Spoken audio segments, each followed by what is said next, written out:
এই সম্বর্ধনা পেয়ে মানুষের যে আশা আকাঙ্ক্ষা, আপনি জানেন এই শ্রীভূমি জেলায় প্রায় ৪৫ বছর পরে প্রথম ক্যাবিনেটে জায়গা করে আর মানুষের এই উৎসাহ কালকে এটা প্রমাণ হয়েছে। আমরা দেখেছি করিমগঞ্জ জেলা বর্তমান শ্রীভূমি জেলা, এই জেলাতে অনেক মানুষ বেরিয়ে আসার সংলাগতম জানিয়েছে এবং সম্বর্ধনা জানিয়েছে।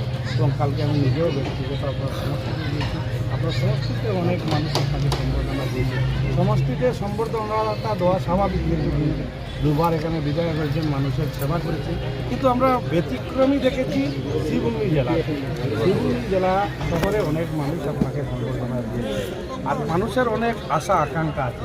এই আশা আকাঙ্ক্ষা সম্বন্ধে যদি আপনি আগামী দিনে কী করবেন, কী পরিকল্পনা যদি বলেন। এটা আমার গৃহ জেলা শ্রীভূমি জেলা, এবং গৃহ জেলায় মানুষের মধ্যে অনেক দিন পর মানে বিশেষ করে করিমগঞ্জ যেটা নতুন শ্রীভূমি জেলায় আমাদের মন্ত্রিত্ব মাননীয় মুখ্যমন্ত্রী প্রদান করেছেন। এই সবার মধ্যে একটা আনন্দ, একটা আবেগ, একটা উৎসাহ, সবাই বেরিয়ে এসেছেন। আর বিশেষ করে আমি ছোটোর থেকে এই জেলায় বড় হয়েছি, এই শহরে বড় হয়েছি, তাই সবার একটা আবেগ আছে, আবেগ জড়িত আছে। তাই সবাই বেরিয়ে এসেছেন, আশীর্বাদ দিয়েছেন, সবাই আমাদের র্যালিতে অনেক যোগদান করেছেন, সবাইকে ধন্যবাদ, কৃতজ্ঞতা জানাই। কিন্তু সঙ্গে আমাকে যে যারা উত্তরীয় এবং ফুলের তোড়া দিয়ে যারা আমাকে আশীর্বাদ এবং বরণ করেছে, আমি মনে করি কৌশিক রায় বলেছেন আমাদের মাননীয় মন্ত্রী যে এটা শুধু উত্তরীয় নয়, এটা একটা দায়িত্ব, এই দায়িত্ব আমাদের উপর দেওয়া হবে। আমি মনে করি এটা একটা অনেক বড় দায়িত্ব, এবং মাননীয় মুখ্যমন্ত্রীর আশীর্বাদে বিশেষ করে এই বরাক উপত্যকার যে একটা আমূল পরিবর্তন হয়, আমরা দুই মন্ত্রী বরাক উপত্যকায় উনি প্রদান করেছেন। সঙ্গে আমার বিজয় মালাকার আছে, কমলাক্ষ দেবপুরকাস্ত আছে, আমার দীপায়ন চক্রবর্তী আছে, আমার নিহারকান্ত দাস আছে, আমার মীরকান্ত সোম আছে। আমরা সবাই একজুট হয়ে যাতে কাজ করতে পারি।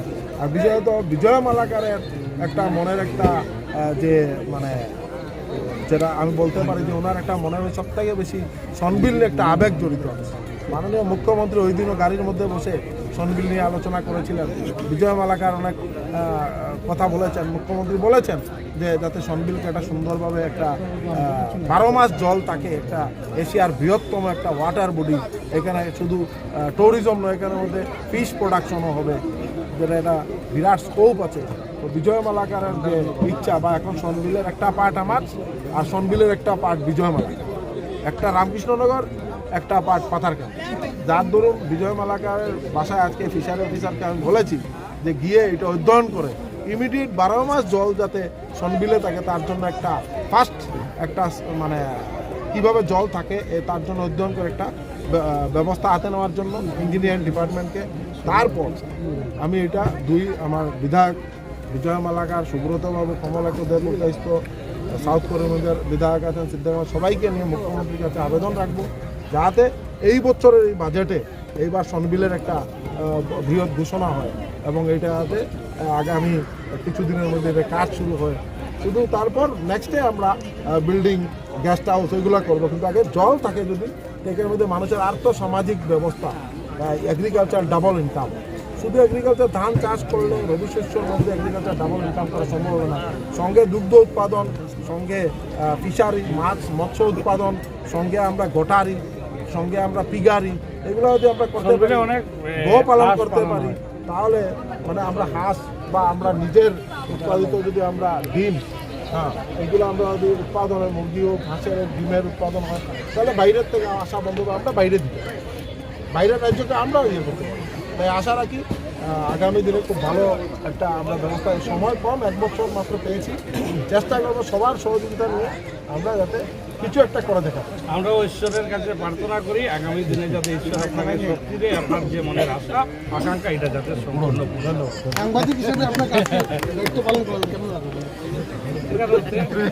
এখনো ভাবিনি, হঠাৎ মনে হলো যে যেহেতু আমাদের শ্রীভূমি জেলার থেকে আমাদের মাননীয় মুখ্যমন্ত্রী যে আমাদের দাদা কৃষ্ণপালকে মন্ত্রী দিয়েছেন, আর মন্ত্রী হিসাবে আজকে শ্রীভূমি জেলাতে প্রথম সরকারি প্রোগ্রাম 19 বছর হয়েছে, প্রথম শ্রীভূমি জেলায় সরকারি প্রোগ্রাম পরিচালনা হয়েছে ওনার নেতৃত্বে। তাই মনের আবেগ থেকে ভাবলাম একবার যে কৃষ্ণদাকে জিজ্ঞাসা করি যে আজকের যে মনের যে আবেগ, আপনার মনে অনুভূতি কি কাজ করছে? কারণ আপনারা জানেন, আমরা যারা রাজনীতিতে আছি, আমাদের যারা রাজনীতি করি, যারা আপনারা সাংবাদিকতার লাইনে আছে, সবার মনের আশা থাকে যে প্রথম আমি সাংবাদিক ক্যামেরাম্যান হিসেবে থাকবো, তারপরে আমি স্টুডিওতে বসে সাংবাদিকতা করব, বড় বড় মানুষের ইন্টারভিউ নেব।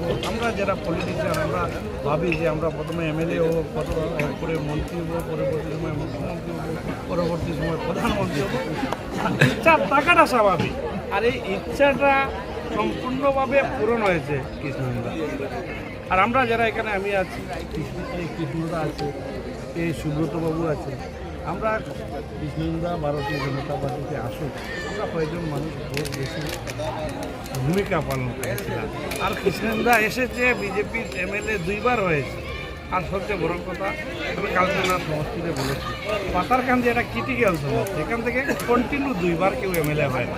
আর এটাকে সম্ভব পাতারকান্দির বিধায়ক কৃষ্ণদা করেছে। তার জন্য মা কামাখ্যা বাবা বসুমতী ওনাকে আশীর্বাদও করেছেন। এবং বিশেষ করে সবচেয়ে আনন্দের বিষয় হলো, উনি অন্য মুখ্যমন্ত্রীরা আন্ডারে কাজ করতে পারতেন না, এক বছর সময় পেয়েছেন। আমি আশাবাদী 1 বছরে এই মাননীয় মুখ্যমন্ত্রীর নেতৃত্বে অনেক বেশি কাজ করতে পারবে। আমার মুখ্যমন্ত্রীকে ধন্যবাদ জানাচ্ছি এবং সাংবাদিক বন্ধুদেরকে আমি ধন্যবাদ, কৃতজ্ঞতা জানাচ্ছি। আপনারাও যে আপনাদের এইটাকে আমাদের হাতে দিয়ে এটা প্রশ্ন করার সুযোগ করে দিয়েছে এবং আপনারা আপনাদের ক্যামেরার মাধ্যমে এটা বন্দি করছেন, তার জন্য আবারও আমাদের যারা এখানে সাংবাদিক বন্ধুরা আছেন, বোনরা আছেন, ওনাদেরকে ধন্যবাদ। আমরাও আপনাদের আপনাকে দিনের জন্য সাংবাদিকতা